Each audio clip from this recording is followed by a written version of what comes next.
Olá, o programa Sustentare traz o tema da agricultura sustentável, uma forma de agricultura que não envenena o corpo nem a terra. É o que vamos discutir agora.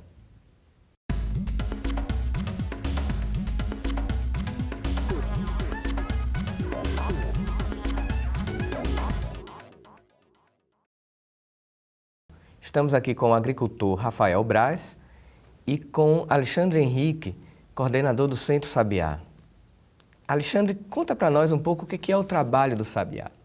Bom, o Centro Sabiá é uma ONG que tem 19 anos de fundação e nasceu com a ideia e com o objetivo de desenvolver um trabalho de educação popular junto a agricultores e agricultoras familiares do estado de Pernambuco, numa perspectiva de ajudar os agricultores a mudarem a sua forma de fazer agricultura, né, de contribuir com conhecimentos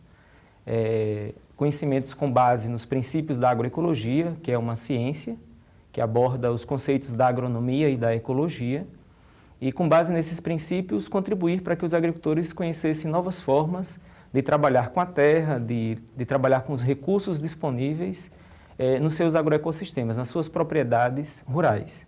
Então, o nosso trabalho tem essa função, tem esse objetivo, de contribuir para que os agricultores conheçam novas formas de lidar com a terra, de poder produzir alimentos saudáveis, de poder gerar renda para a família, de preservando os recursos naturais disponíveis nos biomas onde eles moram, nas suas propriedades rurais. É um trabalho de caráter educativo por um lado e de apoio prático por outro? Sim, é um trabalho de caráter educativo e esse prático nós damos o nome de técnico. Educativo e técnico, porque educativo porque aproveita, valoriza os conhecimentos dos próprios agricultores e agricultoras, mas também traz outros conhecimentos do ponto de vista técnico, os conhecimentos da agronomia, os conhecimentos do campo da ecologia, né?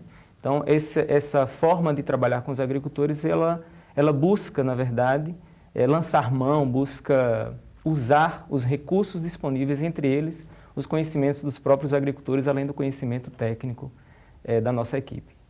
Como foi, Rafael, esse contato com o Centro Sabiá? Você trabalhava lá no campo, já estava produzindo, apareceram com uma proposta nova de trabalho para você, uma forma de atuar diferente? Sim, olha, eu trabalhava assim, fazia uma agricultura convencional, sabe? Eu não usava produto químico na minha lavoura, mas usava fogo, que é uma coisa que pode dizer química, né? Que degrada muito o solo. E eu tinha dificuldade de parar de fazer queimada. Aí foi o meu principal... a minha principal dificuldade foi de deixar de fazer queimada para começar a fazer um trabalho agroecológico, né? Você já percebia que a queimada fazia mal? Eu já percebia, mas mesmo assim era o recurso que a gente tinha, né? A gente usava o recurso que tinha. E aí eu achei bem difícil porque eu não tinha um conhecimento agroecológico o que tenho hoje, né? Nem o mínimo eu não tinha. Mas eles foram repassando em algumas oficinas, em algumas atividades que ele fazia lá, algum acompanhamento técnico. E aí a gente foi compreendendo o processo, né? E foi vendo que o primeiro resultado foi logo para a terra. Parar de queimar já é um avanço. E começar a diversificar a produção, aproveitando o que já tinha, o que ainda existia na terra, de algumas, digamos, das aves nativas, as plantas nativas todas, né? Aproveitando aquelas que ainda tinha e começou a inserir outras plantas, diversificar a produção. Aí isso, com 1 ano, 2 anos, já tinha assim, um resultado positivo. Muitas famílias estão envolvidas com o trabalho, a tua própria família também tem outras pessoas trabalhando com essa agricultura sustentável? Na época, só tinha umas 3, 4 famílias na minha comunidade. Hoje tem umas 25 pessoas, umas 25 famílias na comunidade que fazem esse trabalho. Mudou a produção, mudou a capacidade de gerar riqueza para vocês? Sim, mudou a qualidade de vida, quer dizer, a vida normal e social também, né? Que a gente começa a participar dos eventos, de outros aprendizados por aí, né? E começa também a se alimentar melhor com produto limpo e começa a ofertar uma produção limpa também para as pessoas que não são agricultores, que precisam de consumir. A gente aprendeu a produzir e ofertar de uma maneira muito segura, né? Muda a sua produção e muda a forma de consumir dentro de casa também. Também, é claro, a gente hoje a gente enxerga diferente do que eu enxergava antes. Né? Que eu enxergo assim, com outra visão, né? Até uma visão mais ampla das coisas do que é a parte da agroecologia e da parte que a gente antes a gente degradava muito, né? O solo. Sei. Aí a gente vê que a agroecologia agora tem mais vida na nossa comunidade, na nossa área de trabalho. Alexandre, essa ação coletiva é uma estratégia essencial para poder difundir esse novo conhecimento? Ela é uma estratégia fundamental porque nós trabalhamos com uma ideia e com uma metodologia que nós chamamos de agricultores multiplicadores. Então, Rafael faz parte desse grupo de agricultores multiplicadores. Ele é um professor. É um professor. São aqueles agricultores que aderiram, que aceitaram, que acreditaram na ideia, né, na proposta de uma forma de fazer a agricultura diferente. E, na medida em que eles vão incorporando esses conhecimentos, eles também vão repassando esse conhecimento para outras pessoas.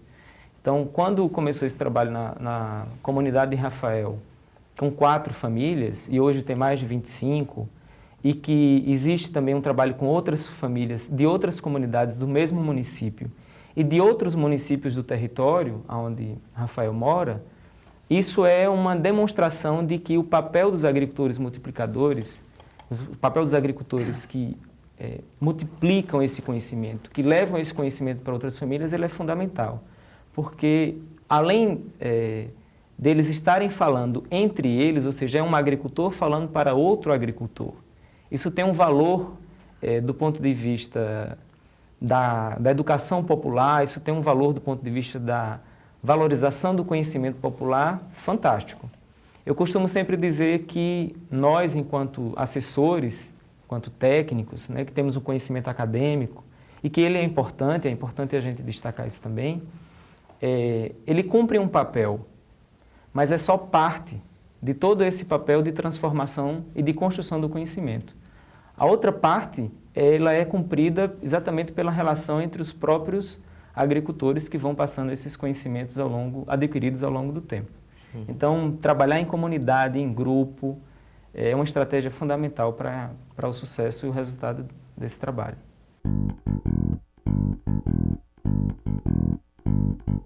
O processo de internalização das tecnologias do manejo agroecológico tem sido um processo contínuo de formação dos agricultores. Se nós observarmos a evolução em 15 anos de estímulo à produção agroecológica, nós vamos observar que em 1997 nós fundamos a primeira feira agroecológica do estado de Pernambuco. E hoje, com certeza, nós teremos aí mais de 60 espaços de comercialização agroecológica no estado de Pernambuco. Isso representa o envolvimento de milhares de agricultores familiares nesse processo. Não é um processo tão simples de converter uma produção convencional em uma produção orgânica, mas, sobretudo, quando o agricultor ele consegue observar que sua condição de qualidade de vida, sua condição de produção e de melhoria de renda melhora, o agricultor naturalmente começa a adotar os princípios, adotar métodos de produção mais limpa através de reciclagem de material orgânico por meio de compostagem, a utilização de várias culturas e não só uma monocultura, a rotação de culturas, a integração de plantas com animais. Então, quando o agricultor vê o potencial de produzir para a sua subsistência e o excedente ele poder comercializar nos espaços de comercialização específicos, como este aqui da Feira da Ceasa, que é acompanhado pelo IPA, então o agricultor se estimula a produzir e ver que a sua renda pode melhorar com a produção agroecológica. Agora é um processo contínuo de formação permanente, onde os agricultores precisam ser assistidos, precisam entrar dentro de um sistema de associativismo, de cooperativismo, para que possam ter resultados não só na parte produtiva, mas também na parte organizacional.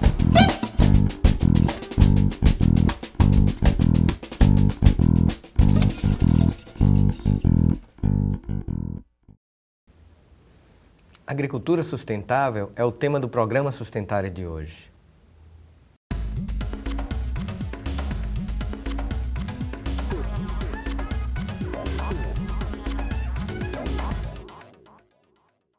Alexandre, o trabalho que vocês fazem na feira e com os agricultores não é necessariamente agricultura orgânica. Explica para nós como é que é essa diferença e o tipo de trabalho e abordagem que vocês dão para o tema. Então, essa é sempre uma grande questão que as pessoas nos perguntam, né? Qual a diferença da agricultura ecológica para a agricultura orgânica? A agricultura de base agroecológica, ela é uma agricultura que ela utiliza-se dos recursos disponíveis no próprio sistema de produção da família, da vegetação, do esterco produzido pelos animais, da própria vegetação para a produção de adubo orgânico, da água disponível na propriedade, das sementes que são armazenadas pelas próprias famílias e conservadas pelas famílias para produzir nos períodos agrícolas seguintes. Então, o ecológico, ele lança mão um pouco desses próprios recursos, da mão de obra da própria família, da cultura da família, na forma de produzir, da forma de se relacionar com a terra. O orgânico não. O orgânico é uma forma sustentável de produção, mas ele utiliza-se de insumos externos, da compra de fora da propriedade de adubos orgânicos, de sistemas de irrigação que não são da propriedade, da compra de sementes, da mão de obra de terceiros para poder trabalhar nos sistemas orgânicos. Então, a gente pode ter um sistema orgânico de uma forma e um sistema agroecológico de outra, ou seja, são duas formas de produzir de forma diferente.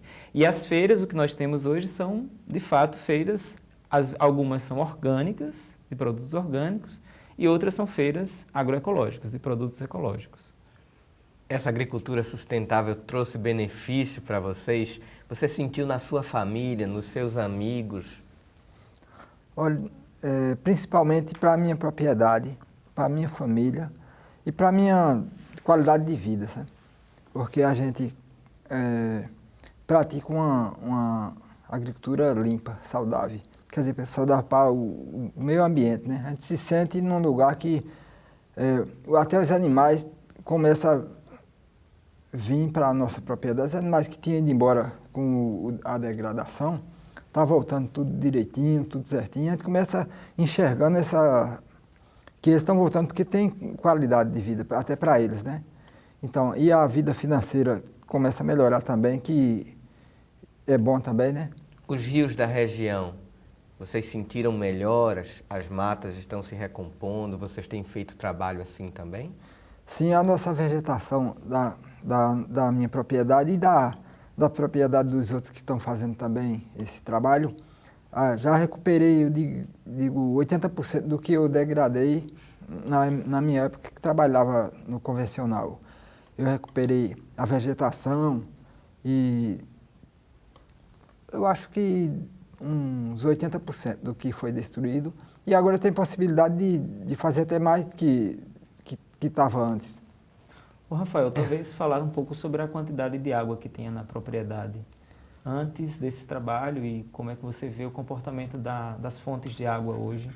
Teve uma mudança grande de uns 30 anos para cá, na minha região. Quer dizer, as águas, a quantidade de chuva diminuiu, as fontes d'água secaram algumas, e a gente está fazendo um trabalho de recuperação dessas fontes degradadas, né, que foram embora. A gente está fazendo um trabalho para recuperar elas, as que existem, melhorar e recuperar as que foram embora, para ver se ela volta ainda, né. E a gente estamos fazendo plantio de árvore, recuperando as nativas que já foram acabadas, né. A gente ainda tem algumas sementes por lá, vai recuperando, para fazer com que uns 10 anos para frente a gente ter a nossa mata toda recuperada com as nativas também, com as águas, com as árvores, que a gente precisa de um ambiente melhor, né? E a gente já vê alguns resultados? Você acha que já estão visíveis alguns resultados? É visível. Na minha propriedade, meus irmãos eu tenho 12 irmãos que moram fora. Só eu moro na propriedade, todo mundo mora na cidade grande. Quando eles chegam lá, eles acham uma diferença tão grande que eles ficam admirados como é que consegue fazer as coisas assim e consegue produzir algumas coisas naquele sistema, né? Que antes era impossível. Para eles e para mim também era impossível. E hoje eles chegam e está tudo pronto. Eles não sabem como é que foi construído, porque eles vêm aqui 2, 3, 4, 5 anos, em quando, né? E a gente está dentro fazendo, não percebe tão grande essa mudança, que vai mudando aos pouquinhos, né? E quando ele chega aí, fala disso aí, a gente percebe que mudou mesmo. Muda a terra e muda a sua alimentação. Sim. Sua família come melhor hoje? A família come melhor, a gente respira melhor, a gente não trabalha mais no sol quente, trabalhava no terreno descoberto, o sol é direto na pele, né? Hoje a gente trabalha quase o dia inteiro embaixo das sombras das árvores. Tem alguma área aberta que eu deixo para fazer plantio de milho e feijão, assim, só para o consumo, né? Porque eu não gosto de produzir feijão e milho para vender, para comercialização, porque eu acho que é muita mão de obra e tem muitas outras coisas para eu cuidar. E a minha mão de obra é pouca, tem que ser, se quiser mais aumentar, tem que contratar. E aí é preciso limitar essas coisas, né? E também não pode deixar uma área muito grande degradada, porque sem vegetação, que faz parte do nosso sistema, nosso sistema não permite ter uma área muito grande desmatada, né? Eu ia comentar um pouco dessa fala de Rafael sobre a perplexidade que fica a família dele quando chega, né? Fica meio... assim, porque a maioria das pessoas, elas terminam não reconhecendo ou estão acostumadas a sistemas agrícolas de monocultivos. Ou seja, uma grande área de milho, uma grande área de feijão, uma grande área de cana-de-açúcar, ou de macaxeira, ou de outras culturas. E um sistema agroflorestal, ele é um sistema biodiverso, ou seja, é um sistema que, além das culturas agrícolas, ela também incorpora as culturas nativas, as espécies nativas. Então, conseguir produzir dentro da floresta, esse é o grande desafio do sistema agroflorestal, que é essa experiência que Rafael tem lá em Bom Jardim, que vários outros agricultores também. A tua produtividade melhorou? Melhorou. Em termos de quantidade mesmo? Sim, em termos de quantidade e de diversidade, porque, digamos, antes eu tinha produção grande de mandioca. Hoje eu tenho uma produção pequena de mandioca, mas eu tenho umas 20 tipos de cultura que substituiu aquela. Tem mandioca também ainda, mas em pequena quantidade, mais valorizado, né? Porque tem mais qualidade e a gente, de forma mais organizada, a gente consegue fazer as coisas beneficiar melhor, comercializar melhor e também consumir melhor, porque a gente vai aprender outras formas de beneficiar o produto e se alimentar com mais qualidade, né? Essa questão da produtividade, às vezes, é um ponto crítico, né? Porque há um certo descrédito. Só a agricultura de alta escala vai poder alimentar o planeta. Como é que a agricultura sustentável pode oferecer quantidade e qualidade? A natureza da agricultura sustentável reside na diversidade. E aí, quando se fala de que a agricultura agroecológica ou a agricultura orgânica, ela não é capaz de produzir alimentos suficientes para abastecer o mercado, eu afirmo que isso não é verdade por dois aspectos e dois dados muito concretos. Um primeiro, o censo agropecuário que o IBGE realizou em 2006, ele aponta que a agricultura familiar ela produz 70% da alimentação que vai para a mesa do brasileiro. Correto, eu vi. Então, esse dado, ele é um dado que mostra que, e a agricultura familiar, de um modo geral, ela é diversa. Ela tem milho, tem feijão, tem mandioca, tem batata, tem frutas, melancia, ou seja, tem uma série de outros elementos, diferente de uma grande empresa produtora de mandioca, por exemplo. E um outro dado importante é que um relatório que a ONU, né, a Organização das Nações Unidas, publicou em dezembro de 2010 e é resultado de uma grande pesquisa internacional que coleta dados e informações sobre a produção agroecológica. E essa pesquisa, esse relatório, ele aponta que somente a agroecologia, a forma de produção de base agroecológica, é que seria capaz de produzir alimentos nos próximos 10 anos para suprir as necessidades da alimentação da população mundial, de forma sustentável. Ou seja, esse modelo de agricultura que está aí, monocultivo, concentrador de terras, degradador do meio ambiente de um modo geral, esse é um modelo que já está fracassado, é uma forma de fazer agricultura que não cumpre, porque não cumpre o papel de produzir alimentos para acabar com a fome, porque esse era o discurso da década de 40, né, quando aconteceu a Revolução Verde. E a gente vive ainda com milhões de pessoas no mundo inteiro em situação de insegurança alimentar. Agricultura sustentável é o tema do programa Sustentare de hoje.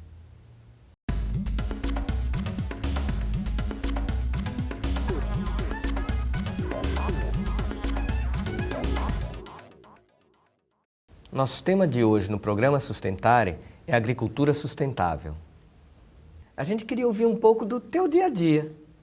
Como é que é? Você tem a produção de uma semana, você se programa para trazer para a feira, você acorda de madrugada, transporta, põe no caminhão. Como é que é o dia a dia da montagem dessa feira?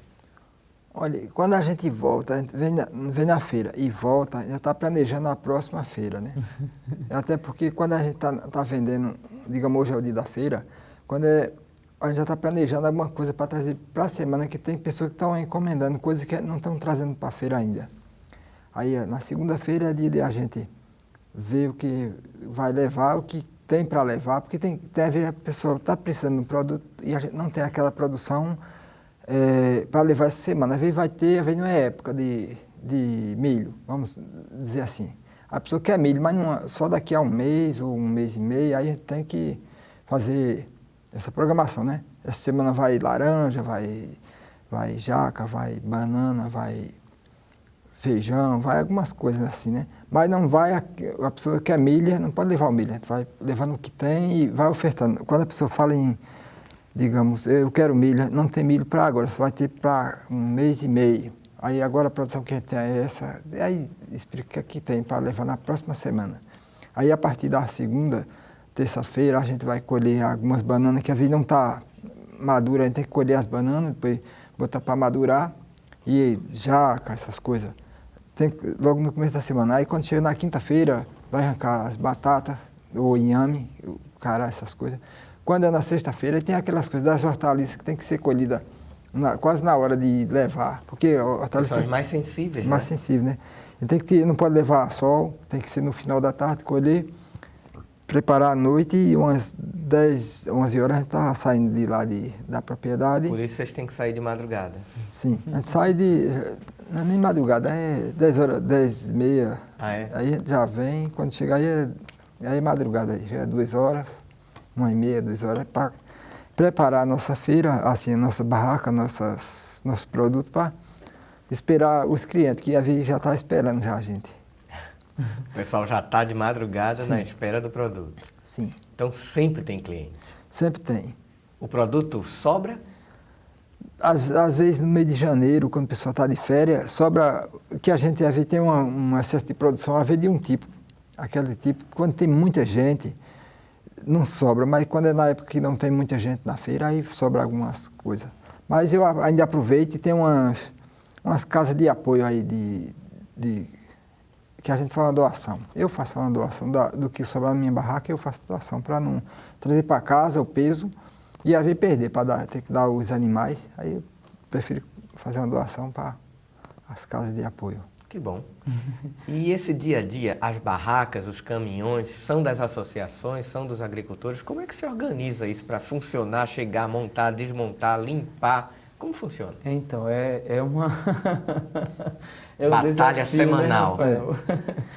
É uma batalha semanal. Eu sempre acho que eles são guerreiros, porque tem uma... Antes de responder essa sua pergunta, eu acho que as feiras elas têm cumprido também um papel muito importante na relação entre quem vive no campo e quem está nas cidades, que é o papel da educação alimentar. A fala de Rafael, ele coloca, ele traz para a feira o que tem na propriedade. Ele não fica irrigando milho para ter sempre milho, né? Ou um pé de manga para ter sempre manga. Ou seja, o consumo de alimentos da safra é uma forma também, uma estratégia de consumo de alimentos que envereda pela dimensão da alimentação saudável, né? Então, normalmente a gente tem o período de dezembro a janeiro, que é o período da safra da manga. Então, comer uma manga em julho, certamente, ela tem tem aí um pouco de adubo, tem um pouco de água excedente para poder ter essa manga. Então, eu queria destacar isso porque eu acho que isso também tem conseguido aproximar mais a população urbana da realidade de quem vive no campo, né? Isso tem a ver com consumo consciente também, tem a ver com né? consumo Entender os consciente. ciclos da natureza Isso. E não precisa comer manga todo dia, né? O ano inteiro. Ou com aquele padrão que todos os dias tem que ter no café da manhã, mamão e melão, né? Vai ter quando tiver a safra. Eu acho que isso é uma coisa muito interessante. E aí você perguntava das barracas, dessa logística das feiras. Então, cada feira ela vai ter um desenho diferente, né? A feira mais antiga, que é a Feira das Graças, eles têm um espaço num prédio próximo à feira, que esse espaço é alugado, é onde eles deixam as barracas. E eles alugam os carros que vêm do interior para trazer eles para a cidade do Recife para fazer a comercialização. Então, tem uma outra feira, que é uma feira que acontece em Boa Viagem, no Primeiro Jardim, que essa feira, diferentemente, os agricultores trazem e levam de volta nos sábados as barracas, nos carros também alugados. Então, tem fisionomias bastante diferentes. E a gente conta, na medida do possível, né, porque não é sempre, com o apoio da Prefeitura do Recife, na limpeza das ruas, do espaço da feira, em alguns momentos com servidores que vêm fazer uma certa guarda, né, da feira para não ter presenças de animais ou alguma coisa do tipo assim.